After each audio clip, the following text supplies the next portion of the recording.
पूरी दुनिया में कोरियन लड़कियों की स्किन और उनका फेस सबसे खूबसूरत माना जाता है। लेकिन क्या आपको पता है कि कोरियन लड़कियां एक स्पेशल तरह की ट्रीटमेंट या थेरेपी लेती हैं? उस थेरेपी का नाम है स्लैप थेरेपी यानी कि थप्पड़ थेरेपी।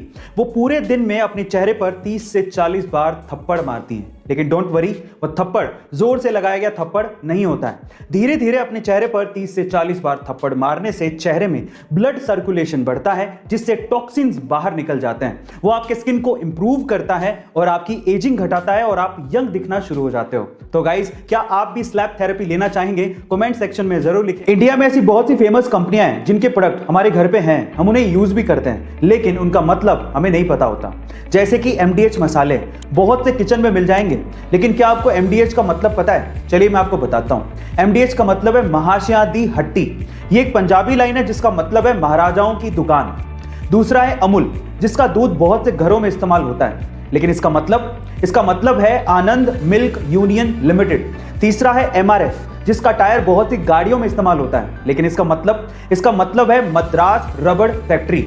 क्या इसके पहले तक ये फैक्ट आपको पता था? और अगर नहीं पता था तो कमेंट सेक्शन में जरूर लिखिएगा। कल्पना चावला और सुनीता विलियम्स के बाद भारतीय मूल की एक और बेटी शिरीषा बांदला अंतरिक्ष की सैर पर जाकर भारत का नाम रोशन करने वाली हैं। आंध्र प्रदेश के गुंटूर में जन्मी शिरीषा 11 जुलाई को रिचर्ड ब्रेंसन के साथ उन्हीं की स्पेस कंपनी वर्जिन गैलेक्टिक्स के स्पेस क्राफ्ट वर्जिन ऑर्बिट से स्पेस की यात्रा पर जाने वाली है। मैं आपकी जानकारी के लिए आपको बता दूं कि शिरीषा बांदला वर्जिन गैलेक्टिक्स के गवर्नमेंट अफेयर्स की वाइस प्रेसिडेंट भी हैं और सिर्फ 6 साल में इतनी बड़ी पोस्ट पर पहुंचना बहुत ही गर्व की बात है। तो चलिए गाइस, हमारी भारत की बेटी शिरीषा बांदला के लिए कमेंट सेक्शन में लिखते हैं best of luck for your first space travel Shirisha. ऐसे अमेजिंग वीडियोस के लिए आपने अपनी जिंदगी में चीजों की या पैसों की चोरी तो सुनी होगी, लेकिन हमारे अजब गजब MP में एक अलग ही मामला सामने आया। वहां के गांव में पूरी की पूरी बनी बनाई सड़क की चोरी हो गई। जी हाँ गाइस, आप ठीक सुन रहे हैं। मामला कुछ यूं है कि MP के गांव में ग्राम पंचायत ने वहां के एक वार्ड में 10 लाख रुपए की लागत से एक सड़क बनवाई थी, लेकिन जब जांच हुई तो पता लगा कि वहां पर सड़क है ही नहीं। जब जवाब मांगा गया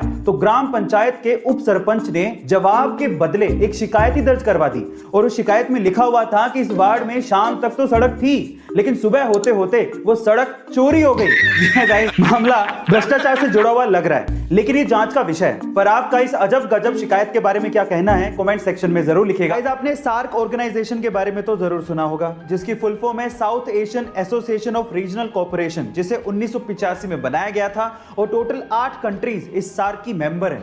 अगर मैं आपसे सवाल पूछूं कि वो 8 कंट्रीज कौन सी हैं, तो आप लोग क्या कहेंगे? चलिए मैं आपको इसको याद करने की एक ट्रिक बताता हूं। वो ट्रिक है MBBS पेन। M मने मालदीव्स, B मने बांग्लादेश, B मने भूटान, S मने श्रीलंका, P मने पाकिस्तान, A मने अफगानिस्तान, I मने इंडिया और N का मतलब है नेपाल। इस ट्रिक का श्रेय UPSC ड्रीमर्स को जाता है। ऐसी अमेजिंग वीडियोस के लिए। ये बात है सन 1990 की, जब दिल्ली के एक व्यक्ति ने MRF कंपनी के 20,000 शेयर्स खरीदे। तब MRF कंपनी के एक शेयर की कीमत लगभग 10 रुपए थी, यानी कि लगभग 2 लाख रुपए उस व्यक्ति ने MRF कंपनी में इन्वेस्ट कर दिए थे। उसके बाद वो पैरालाइज्ड हो गए और लगभग 10 साल उन्हें रिकवर करने में लग गए। लेकिन 10 साल बाद जब उन्होंने MRF के 20,000 शेयर्स की बात अपने पोते को बताई और जब पोते ने पता लगाया, तो वो ये सुन के हैरान रह गया कि जो 20,000 शेयर्स उन्होंने लगभग 2 लाख रुपए में खरीदे थे, तब उनकी कीमत 130 करोड़ रुपए हो चुकी थी और आज के वक्त उन 20,000 शेयर्स की कीमत लगभग 160 करोड़ रुपए हो चुकी है। गाइस, इसको कहते हैं इन्वेस्टमेंट की पावर। हम मिडिल क्लास लोग ज्यादातर अपनी सेविंग्स को या तो FD में या RD में रखते हैं, लेकिन अगर उसका 10 या 20% हिस्सा भी हम लोग इन्वेस्ट कर दें तो शायद हमारे वारे न्यारे हो जाएं। तो आज ही इन्वेस्टमेंट शुरू करिए। लिंक डिस्क्रिप्शन बॉक्स में गिवन है।